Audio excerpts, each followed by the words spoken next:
Assalamualaikum warahmatullahi wabarakatuh. Kami kelompok 6 dari mata kuliah Strategi Pembelajaran Pendidikan Agama Islam akan mempraktikkan model pembelajaran Case Based Learning.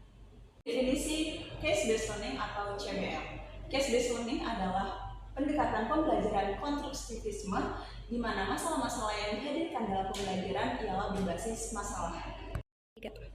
Case-based learning didefinisikan sebagai model pembelajaran yang melibatkan siswa secara aktif untuk menyelesaikan masalah-masalah yang dipaparkan oleh guru. Situasi yang dihadirkan dalam pembelajaran case-based learning haruslah berdasarkan pengalaman sehari-hari siswa, sehingga pembelajaran case-based learning berkaitan dengan pengalaman kehidupan siswa dalam sehari-hari. Selanjutnya, tujuan dari pembelajaran case-based learning. Yang pertama ada menguasai konten. Siswa yang terbiasa dalam memahami kasus sesuai dengan konsep dan teori yang ada, maka siswa tersebut akan menguasai materi dengan baik. Yang kedua, pembelajaran kolaborasi. Pembelajaran case-based learning diutamakan untuk pembelajaran secara berkelompok, sehingga siswa belajar untuk membangun interaksi dengan temannya, lalu juga membangun kebersamaan, di mana kebersamaan ini untuk mencapai tujuan yang diinginkan. Yang ketiga, kemampuan berpikir. Kemampuan berpikir siswa akan terasa ketika siswa memodelkan kasus atau masalah yang ada, lalu membuat solusi serta kesimpulan untuk penyelesaian kasus tersebut. Keempat, kemampuan meneliti. Kemampuan meneliti dan menganalisis akan terlatih saat proses penemuan dan penyelesaian dari kasus-kasus tersebut. Lalu siswa akan meneliti informasi yang didapat serta menyaring informasi tersebut, mana yang berguna dan mana yang tidak berguna. Selanjutnya, karakteristik dari model pembelajaran case-based learning. Ada 5. Yang pertama, kasus. Yang kedua, pernyataan studi. Yang ketiga, kerja kelompok kecil. Yang keempat, diskusi kelompok. Yang kelima, kegiatan tindak lanjut. Selanjutnya, tahapan dari model pembelajaran case-based learning. Yang pertama, penyiapan dan pemahaman kasus. Assalamualaikum warahmatullahi wabarakatuh. Waalaikumsalam warahmatullahi wabarakatuh. Alhamdulillahirrahmanirrahim. Anak-anak semua, kita dapat bertemu dan berjumpa kembali pada kesempatan kali ini dalam kelas kita kali ini tentunya. Sebelum saya lanjut, bagaimana kabarnya anak-anak semua? Alhamdulillah baik, Pak. Alhamdulillah, semoga semuanya dalam keadaan sehat selalu ya. Amin. Oke, silakan ketua kelas dipimpin doanya. Ya, sebelum kita mulai pembelajaran pada hari ini, alangkah baiknya kita membaca basmalah terlebih dahulu. Bismillahirrahmanirrahim. Alhamdulillah, kita telah melaksanakan berdoa bersama. Semoga dalam doa ini pembelajaran kita pada kesempatan kali ini berjalan dengan lancar dan tentunya diridhoi oleh Allah Subhanahu wa taala. Amin. Oke, baik, anak-anak semuanya, pada kesempatan kali ini, pada pertemuan kali ini kita akan bahas tentang salah satu kasus yang berkaitan dengan materi sebelumnya, yaitu adalah tentang sholat. Anak-anak, kita akan bahas tentang sholat, yaitu khususnya adalah sholat jamaah dan qasar.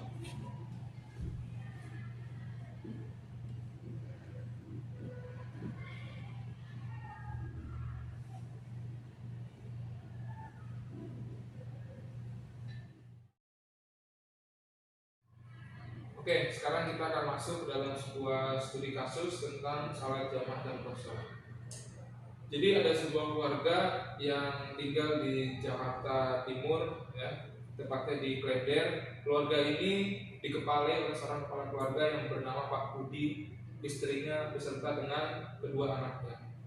Pada liburan weekend, mereka akan melakukan sebuah perjalanan ke tempat yang bernama di daerah Lembang, Bandung. Perjalanannya berjarak kurang lebih sekitar 85 km dari tempat dia tinggal. Mereka akan mengendarai sebuah mobil bersama-sama dengan keluarga kecilnya. Nah, perjalanan mereka ditempuh kurang lebih 5 jam, ya, 5 sampai 6 jam. Dan mereka melewati sebuah waktu sholat, yaitu sholat zuhur dengan sholat asar. Nah, dalam sebuah perjalanan, tepatnya ketika sholat zuhur, azan sholat zuhur berlangsung, mereka terjebak dalam sebuah kemacetan yang begitu teramat panjang, sehingga tidak memungkinkan untuk melakukan sholat di masjid terdekat, karena kondisinya masjid itu jauh dari lokasi kemacetan itu. pertanyaan ataupun kasus yang harus kita pecahkan dari sini, yang pertama adalah bagaimana caranya ia melakukan sholat zuhur yang telah terlewatkan. Terus kemudian bagaimana cara menerapkan sholat jamak dan qashar antara sholat zuhur dengan sholat asar ini. Yang kedua, diskusi. Oke, jadi pahami. Silakan, waktunya 5 menit dimulai dari sekarang.